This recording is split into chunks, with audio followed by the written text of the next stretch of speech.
The screen glowed in the darkness. Zach Casey's thumb hovered over Anna's phone, his heart hammering against his ribs as he read the message again. He can't satisfy you like I do. 3 months ago, Anna Stout had stopped letting him touch her. No explanation, just cold shoulders and turned backs. When he'd asked, she'd blamed stress from her new marketing job, exhaustion, hormones, anything but the truth. Now, at 2 a.m., while she slept in their bed, that truth burned in his hands. His fingers scrolled up through the conversation, weeks of messages, months maybe. The contact was saved as Tina, Jim, but the preview of a shirtless photo left no doubt this wasn't her workout buddy. Another message appeared. Is he gone? Can't wait, babe. Zach's jaw clenched. He set the phone back exactly where he'd found it. Aki screened down on the nightstand. The behavioral economist in him, the man who'd spent 10 years studying how people make decisions under pressure, how they rationalize betrayal, how they destroy themselves when given the right incentives, was already working. He didn't sleep.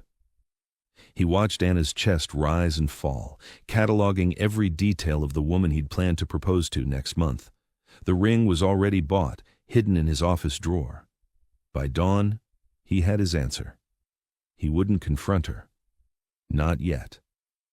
People like Anna, people who could lie with such ease, they needed to feel the weight of their choices. They needed consequences that felt earned. Zach arrived at his university office early, the morning sun casting long shadows across his desk. He taught graduate courses in behavioral economics and decision theory. He researched that had made him quietly successful in academic circles. His specialty? Understanding how people self-destruct when their lives become too complex to manage. He pulled out his laptop and began to research. Tina, Jim, had been sloppy cover work. It took him less than an hour to identify the real sender. Cross-referencing Anna's social media tags, her company directory, and metadata from shared photos, he found him. Trevor Lucas, senior creative director at Anna's firm.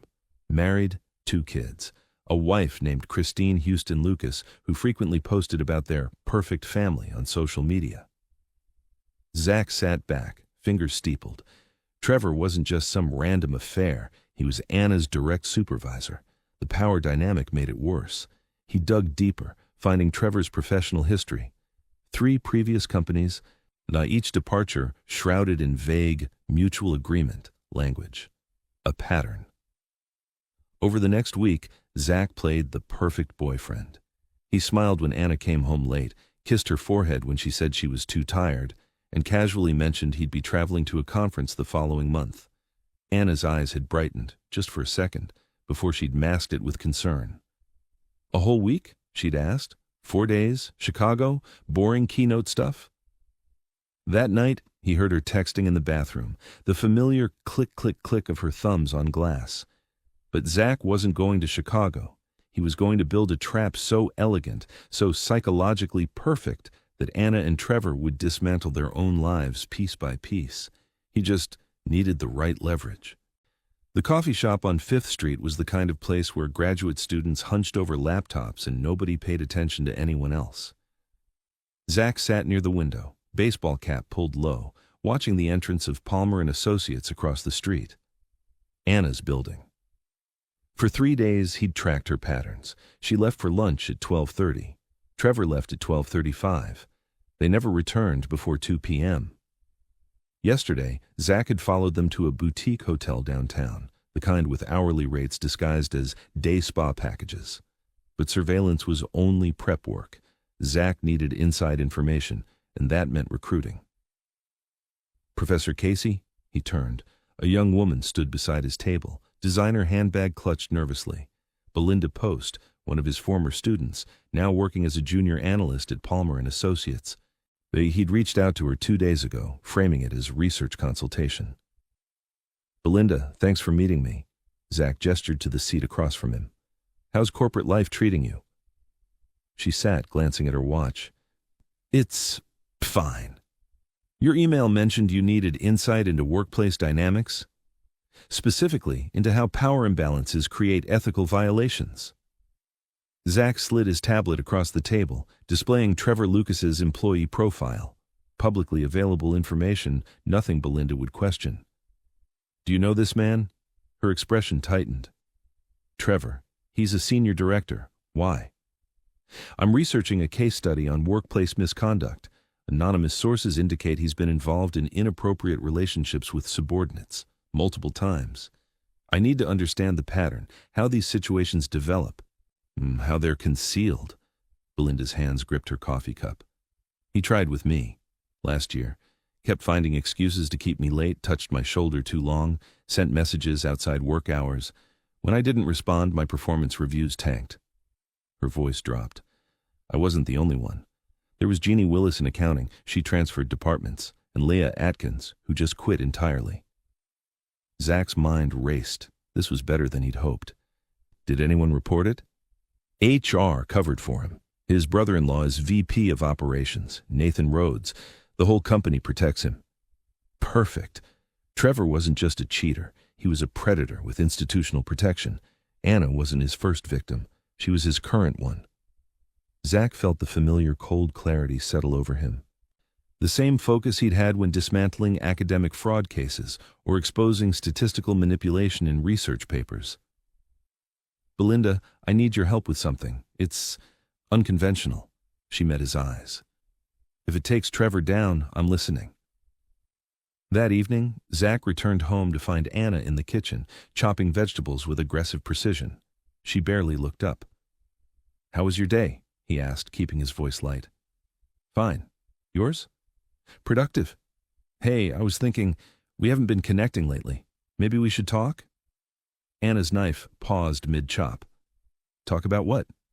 About us. About what you need. Zach stepped closer, watching her body language. She tensed, shoulders rising defensively. Classic guilt manifestation. I feel like you're distant, like something's wrong, and you won't tell me. You're thinking wrong, Anna said quickly, too quickly. The exact phrase from her text to Trevor. She was recycling her lies, using the same script for both men. I'm just stressed with work. Trevor's been demanding about the campaign pitch. There it was. His name, dropped casually as if it meant nothing. Trevor, your boss? Zach tilted his head, playing confused. I thought you said he was supportive. He is. He's just intense about deadlines. Anna turned back to the cutting board, attacking a tomato. Can we not do this right now? I have a headache. Zach nodded, backing off. Of course. I'll order dinner. You relax. As he pulled out his phone to order Thai food, he noted the relief in Anna's posture. She thought she'd deflected successfully. What she didn't know was that every word, every reaction, it was data, and Zach was building a profile of her psychological weaknesses. Later, while Anna soaked in the bath, Zach sat in his home office and opened an encrypted file. Inside were recordings, screenshots, and a detailed timeline. But the centerpiece was his plan, elegant in its simplicity. He wouldn't expose Anna and Trevor. He'd make them expose themselves. He'd create conditions where their paranoia, their guilt, and their arrogance would cause them to implode in spectacular fashion, and he'd ensure everyone who needed to see it would be watching. Phase 1 was already in motion. Belinda had agreed to help, not for revenge, but for justice. She'd introduced Zach to other victims, women Trevor had manipulated and discarded. Together, they'd build a network. Phase 2 required a catalyst, something that would make Trevor panic. Make mistakes, reveal himself. Zach pulled up Trevor's social media again, studying photos of his perfect family.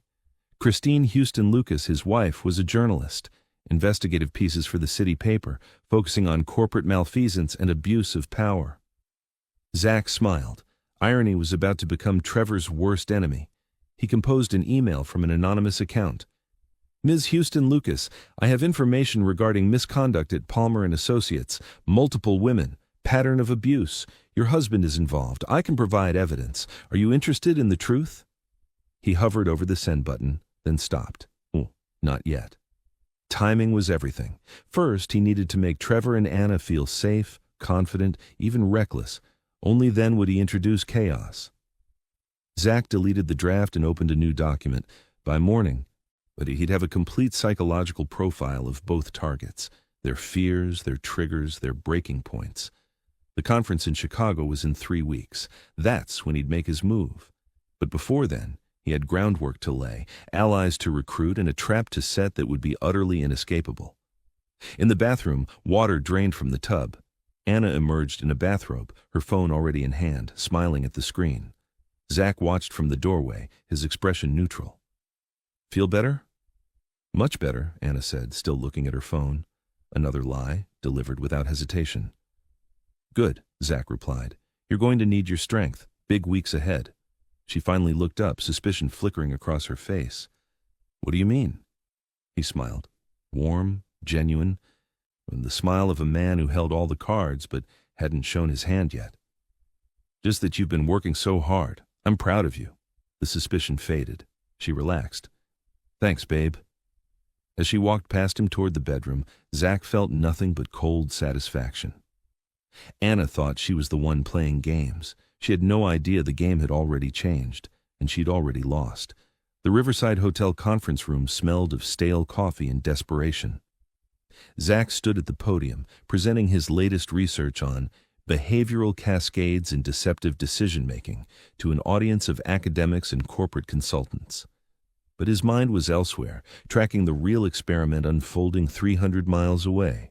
That morning, Anna had driven him to the airport, kissed him goodbye with convincing tenderness, and probably texted Trevor before Zach's flight even took off. Except Zach never boarded that flight. He'd checked in, cleared security, then slipped out through a service exit Kent Eddy, an old college friend who worked airport operations, had unlocked for him. By noon, Zach was back in the city, sitting in a rented sedan across from the boutique hotel. His laptop displayed multiple feeds, Anna's location via the tracking app he'd installed on her phone, disguised as a calendar update, Trevor's social media activity, and a live feed from a camera Belinda had planted in the hotel corridor. At 12:47 p.m., Anna's car pulled into the parking garage. Trevor arrived 6 minutes later, glancing around before heading inside. Textbook affair behavior, staggered arrivals, paranoid checking, the illusion of discretion. Zach didn't move. And he wasn't here to catch them. He was here to introduce the first crack in their foundation. At 1:15 p.m., he sent a text from a burner phone to Trevor's number. "I know about you and Anna. We need to talk. Room 237. Come alone." Through the camera feed, Zach watched Trevor emerge from room 412, his face pale, phone clutched in his hand. The man stood frozen in the hallway for 30 seconds before retreating back inside. 3 minutes later, Anna stormed out, pulling her jacket tight, face flushed with anger or fear. Zach couldn't tell which from this distance. They were arguing. The text had worked exactly as intended. Trevor was paranoid, and Anna was catching his panic like a virus. Zach's phone buzzed, a message from Anna. "Hey babe, working late tonight, don't wait up." He replied, "No problem, conference is boring anyway." "Miss you." The lie came easier to her than breathing. That night, Zach met with his assembled network in a private room at Victor Frey's law office. Victor was another former student, now a civil litigator specializing in workplace discrimination cases. Belinda was there, along with Jeannie Willis and 2 other women Trevor had harassed, Pam Dawson from HR, who'd been forced to bury complaints, and Leah Atkins, who'd left Palmer and Associates but still had access to internal communications. "Everyone's in position?" Zach asked. Leah nodded, sliding a USB drive across the table. "Company emails going back 2 years. Trevor's been careful, but he got sloppy with Anna, sent her explicit messages from his work account, mentioned other women by name. It's all here." Victor examined the drive. "This is admissible. If we combine it with testimony from harassment victims and documentation of HR's complicity, we could destroy him professionally." "That's not enough," Zach said quietly. Everyone looked at him. "Trevor's protected. His brother-in-law will bury it, pay settlements, make it disappear. I need him to lose everything, his job, his reputation, his family, and I need Anna to watch it happen, to realize she tied herself to a sinking ship." Belinda leaned forward. "What's the plan?" Zach pulled out his tablet, displaying a detailed timeline. In 4 days, Palmer and Associates is hosting their annual investor gala. Trevor's leading the presentation for their biggest client pitch, worth $15 million. The entire board will be there, along with Nathan Rhodes and press coverage. "How does that help us?" Jeannie asked. Because Trevor's going to have a very public breakdown at that gala, and Anna's going to be standing right beside him when it happens. Zach explained the details. Anonymous tips to Christine Houston Lucas, Trevor's journalist wife. Strategic leaks to board members about Trevor's history. A coordinated release of evidence timed to the moment Trevor stepped on stage. And the final piece, a fake pregnancy announcement that would force Anna to reveal the affair herself. Victor whistled low. That's comprehensive. It's justice, Pam said quietly, for everyone he hurt. Zach looked at each of them. This only works if everyone plays their part. No hesitation, no guilt. Trevor and Anna made their choices. We're just making sure those choices have consequences. They all nodded. The trap was set. Zach returned from Chicago 2 days later, playing the role of oblivious boyfriend with perfection. Anna greeted him with a kiss that felt like ice, and he smiled through it. "How was the trip?" she asked. "Enlightening," he said, meaning it in ways she'd never understand. That evening, he cooked dinner while Anna sat at the counter, scrolling through her phone. Zach watched her in his peripheral vision, the small smile when Trevor texted, the way she angled the screen away from him. "I've been thinking," Zach said casually, chopping garlic. "Maybe we should get away for a weekend, reconnect." Anna looked up, startled. "When? Next month, after things settle down at work for you?" She hesitated. "Maybe. I'll check my schedule." "Trevor working you pretty hard?" Her entire body tensed. "What?" "Your boss," Zach said innocently. "You mentioned he's demanding." "Oh, right, yeah, he's fine. The gala's this weekend, so it's been intense." "The investor thing? That sounds fancy." "It is. Trevor's presenting. Big deal for the company." Pride crept into her voice. Pride in her lover's accomplishments. It made Zach's stomach turn. "You going?" "Of course. All senior team members have to attend." Zach smiled. "Hope it goes well for him." Anna returned to her phone, oblivious. She had no idea that every word she spoke was confirmation, every lie another nail in her coffin. Later, after she'd gone to bed, Zach sat in his office and sent the final pieces into motion. An email to Christine Houston Lucas with a preview of evidence, just enough to intrigue her, not enough to let Trevor get ahead of it. A message to Nathan Rhodes's personal assistant, scheduling an urgent meeting for the morning of the gala. Anonymous tips to board members about financial irregularities in Trevor's department. Irregularities Leah had helpfully fabricated and buried in legitimate reports. The psychological principle was simple. When people feel cornered, they make mistakes. They lash out, they panic, they reveal themselves. Zach was creating a pressure cooker, and Trevor was about to explode inside it. His phone buzzed. A message from Belinda. Christine just responded. She's digging, says she's been suspicious for months. Zach replied, "Good. Let her find just enough to ask questions, not enough to act yet."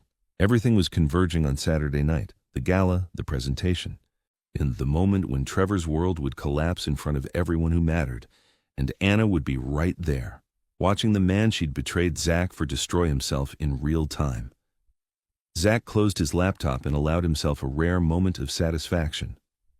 Some people thought revenge was a dish best served cold. Zach knew better. Revenge was a dish best served precisely, methodically, and with the target's own hands holding the spoon. Saturday arrived with unseasonable rain, drumming against the windows of the Grand Meridian Hotel, where Palmer & Associates had rented the entire ballroom for their investor gala. Zach stood across the street in a coffee shop, laptop open, watching multiple feeds simultaneously. Belinda's camera hidden in a decorative plant near the stage. Victor's phone, be live streaming from inside the ballroom where he'd entered as a +1 to one of the junior associates. Christine Houston Lucas's location, tracked via her public social media check-ins. She was 3 blocks away, moving closer. And Anna. Beautiful in a blue dress Zach had never seen before, probably bought for Trevor's benefit, standing near the bar with a champagne flute, laughing at something a colleague said. She looked radiant, happy, everything Zach had thought they'd be together. His jaw clenched. Focus. Trevor worked the room like a politician, shaking hands that practiced smile plastered across his face. Nathan Rhodes stood beside him, the VP of operations and Trevor's primary shield against consequences. They looked untouchable. At 7:30 p.m., the lights dimmed. Nathan took the stage for opening remarks. As Zach's fingers flew across his keyboard, sending the first wave. Emails to every board member simultaneously, containing excerpts of Trevor's harassment messages and testimony from victims. Not everything, just enough to plant doubt. Through Victor's feed, Zach watched board members checking their phones, expressions shifting from confusion to concern. Whispers spread through the audience. Nathan introduced Trevor to polite applause. As Trevor approached the podium, Zach sent the second wave, a message to Christine from an anonymous number with the hotel and room number where Trevor had been meeting Anna for months. Trevor began his presentation. His voice was confident, rehearsed. He clicked through slides about market growth, client acquisition, revenue projections. The investors nodded along. Then Christine Houston Lucas entered the ballroom. Zach watched through the feed as she stood in the back, her expression carved from stone. She didn't make a scene. She simply pulled out her phone and started recording. Trevor saw her. His voice faltered mid-sentence. He recovered quickly, but the damage was done. That moment of panic, visible to everyone watching closely. I apologize, Trevor said, clearing his throat. As I was saying, our projected growth. His phone buzzed on the podium. Once, twice, 3 times. Text notifications lighting up the screen. Zach had timed it perfectly. Messages from Leah's spoof numbers, appearing to be from board members. We need to talk about the emails. Is this true? Meeting, Monday, 8 a.m. Be ready to explain. Trevor's composure cracked. Sweat beaded on his forehead. He fumbled through the rest of the presentation, his usual charisma evaporating. When he finished, the applause was scattered and confused. As he stepped off stage, Anna approached him. Zach watched her reach for his arm, concern etched on her face. Trevor jerked away, hissing something too quiet for the camera to catch. Anna recoiled, hurt flashing across her features. Nathan Rhodes intercepted Trevor, pulling him toward the exit. They disappeared into a service hallway. Zach knew what was happening back there. Nathan had received his own special package, a compilation of evidence showing Trevor's pattern of harassment, the company's liability exposure, and projections of lawsuit costs. Nathan wasn't Trevor's brother-in-law because he was loyal. He was VP because he was ruthless about protecting the company. And right now, Trevor was a liability. Phase 3 was about to begin.